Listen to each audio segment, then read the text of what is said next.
Welcome to the deep dive. Today, we're really digging into a global strategy, cracking open the Q3 2025 updates from Wynn Resorts. And this isn't just numbers on a page, right? It's more like a blueprint for how a top-tier luxury brand operates across, well, really different markets. You've got Macau, which is always changing, then Las Vegas, their premium home base, and this massive new project they're building in the Middle East. Our mission here is to cut through the jargon, find those key strategic nuggets. Where's the money going? How do they actually view that high-end customer? And what does all this building and investing mean for, say, the next 5 years? Yeah, the bigger picture is crucial for you because the data really shows a company juggling a lot. They're trying to squeeze returns from, mature markets like Vegas while pushing the recovery in a place as complex as Macau and laying groundwork for this huge new bet in the UAE. But the thread connecting it all, it's this almost obsessive focus on that premium customer experience. It really comes through. Right, that focus. And that makes the UAE project so interesting. Okay, let's start there. The biggest greenfield play, Wynn Al Marjan Island in Ras Al Khaimah, a huge development. Where are they with construction? When do we think it actually opens? Well, things are moving fast. They confirmed they're pouring the final 2 floors right now, and they expect to top out the main tower structure before their big analyst event in December. So pretty soon. The target opening date is still holding firm for 2027. Okay, 2027. And the market potential there, I've seen some huge numbers thrown around. It's pretty wild. Analysts are talking about this potentially being a $5 billion plus GGR market. GGR, gross gaming revenue. That's basically the house win, what the property keeps after paying out winning bets. Yeah, some of the sell-side estimates are pushing that even higher, maybe towards $8 billion. Wait, $8 billion? Seriously, for a brand new market with no history of this kind of resort, that feels incredibly optimistic. Are they factoring in risk there, or is that just pure potential? It is high, no doubt. And look, it definitely speaks to how valuable they think the exclusivity is. Because here's the kicker. As of today, 0 competition has been announced. None.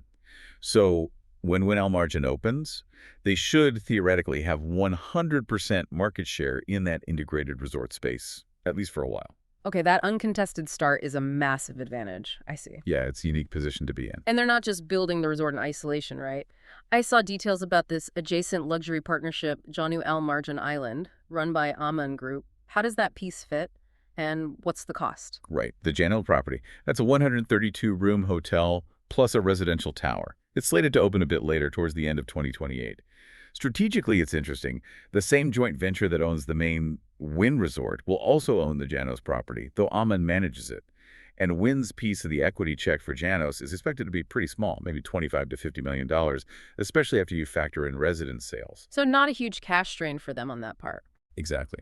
The idea is that Janney attracts this ultra-high-end clientele, people who might not even be thinking about the casino initially, and that those guests become sort of additive to the main Wynn property. It expands their premium customer pool. Okay, makes sense. Broadening the appeal. Yeah. And just circling back on the main resort funding, Wynn still expects to put in its remaining 40% equity share for the construction itself. That's estimated somewhere between $500 million and $575 million. And to, manage the risk on such a massive build, the whole thing's backed by a completion guarantee. It's tied to a huge $2.4 billion secured term loan facility. Basically, it guarantees the resort gets finished by mid-2028. Got it. So a lot riding on the UAE for the future, huge capital involved. Okay, let's pivot back to where the money's coming from now. Las Vegas. Another record quarter. You mentioned August was a standout. In what feels like a tough, high-cost market, what did they have to do differently?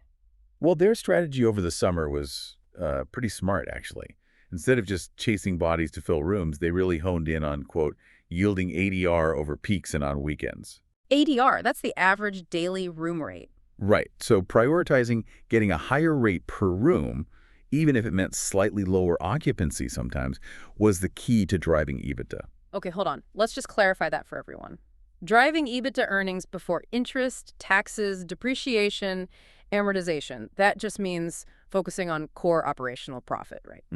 So basically, they preferred fewer guests paying top dollar over packing the place. Exactly right. And that feeds directly into this whole philosophy they have about their premium customer. The CEO was pretty clear. Their target guest isn't just looking at the price tag first.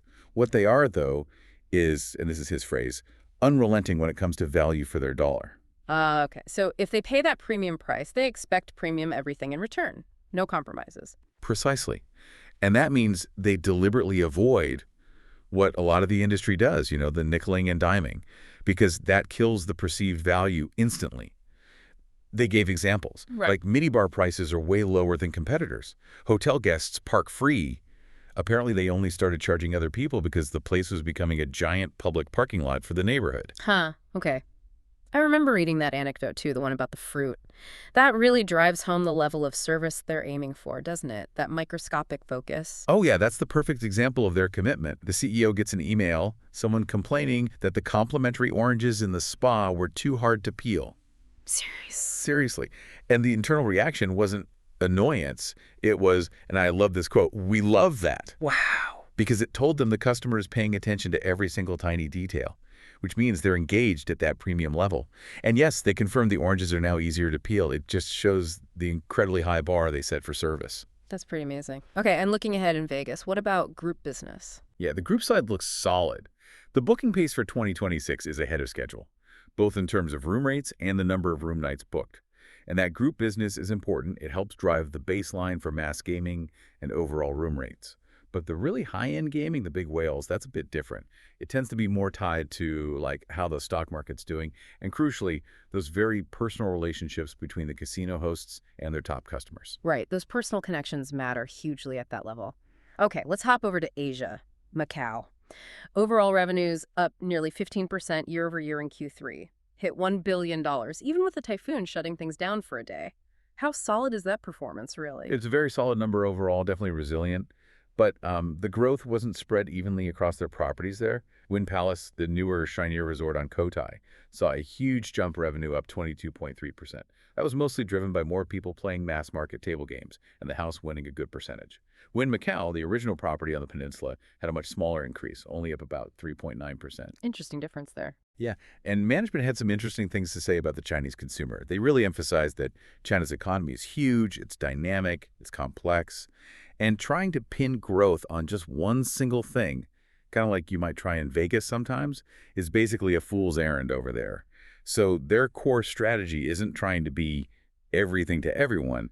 It's focusing squarely on that premium end of the market, what they call premium mass. Okay, premium mass. Can you unpack that a bit? Who exactly is that? Sure. So premium mass sits between the general floor players and the traditional high roller VIPs who used to come via junkets. These are affluent folks traveling independently, spending significant money, but on their own dime, not through junket credit. And Wynn sees this segment really having an affinity for top quality experiences. That's where they feel they can win. So management sounds pretty bullish on this segment, mid and long term. And to keep attracting that premium mass and keep justifying the rates, they need to keep the properties fresh. Are they investing in upgrades? Absolutely. They specifically called out two big projects underway right now. At Wynn Palace, they're expanding the Chairman's Club gaming area that's a high-limit space. Should be done before Chinese New Year, which is smart timing. And over at Wynn Macau, they're doing a full refresh of the hotel rooms in the original Wynn Tower. The first few floors are apparently finishing up right about now. So constant reinvestment to maintain that brand promise. Exactly. It's defensive in a competitive market, but also necessary to keep driving rate and meet those high expectations. Okay, so all this activity, the service focus in Vegas, the Macau renos, the massive UAE build, let's bring it back to the bottom line. How did Q3 2025 actually look financially? Well, the turnaround from last year was pretty dramatic. Net income attributable to Wynn Resorts was $88.3 million for the quarter. Compare that to Q3 2024, where they had a net loss of $32.0 million. Big swing. Huge swing. And it wasn't just the higher operating revenues coming in from Macau and Vegas. A big piece was also a drop in property charges and other expenses. Yeah. You have to remember, Q3 of 24 included this massive $130 million forfeiture charge related to a non-prosecution agreement. That really skewed last year's results downwards. Ah, right. That makes the comparison look even better this year. It does. But maybe the most important financial marker, the one that ties back to the UA discussion, is looking out to 2027. They talked about anticipating a significant free cash flow inflection point then. FCF, free cash flow, that's the cash left over after they pay for all their building and maintenance, their capital expenditures. And that expected jump in cash flow is driven almost entirely by the money they expect Wynn Al Marjan Island to start generating once it opens. Okay, so 2027 is circled on the calendar. That puts a big spotlight on what they do with all that cash after 2027. How are they thinking about capital allocation? Are they doing regular stock buybacks now, for Yeah. instance? No, definitely not what you call programmatic buybacks. Management was pretty clear they operate off the grid is the phrase they used, meaning they only buy back stock when they think the market's being unusually bearish and the stock price looks excessively cheap to them. Opportunistic them.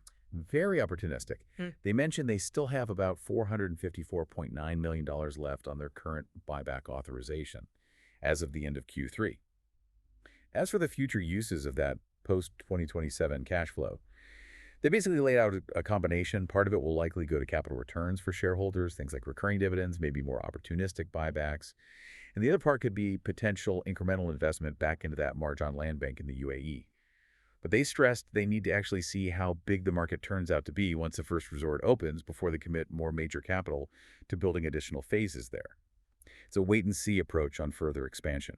Right. Assess the reality before doubling down. Okay, that really ties it all together nicely. The whole global strategy seems hinged on delivering these premium, high-value experiences, whether it's, peeling oranges in a Vegas spa, constantly upgrading Macau rooms, or building this potentially massive exclusive resort from scratch in the UAE. It all seems to feed into hitting that major financial turning point they see in 2027. It's definitely a high-stakes game, focused laser tight on the very top end of the luxury market. Absolutely. They're making a huge bet that the premium customer will pay almost any price if that value proposition feels completely flawless and they never ever feel like they're being nickeled and dimed. Which does leave us with a final thought for you, the listener, to chew on. Given this company's intense focus on maximizing that perceived value, not just cutting costs, but enhancing the feeling of getting your money's worth, what's the next unexpected, maybe non-monetary premium service the luxury travel market is going to demand? Think beyond just dollars and cents. What's that next level service enhancement? And maybe more importantly, how will competitors, many still seemingly obsessed with just occupancy rates and tacking on fees, struggle to even recognize, let alone adapt to that next wave of high-end service expectations? Something to think about.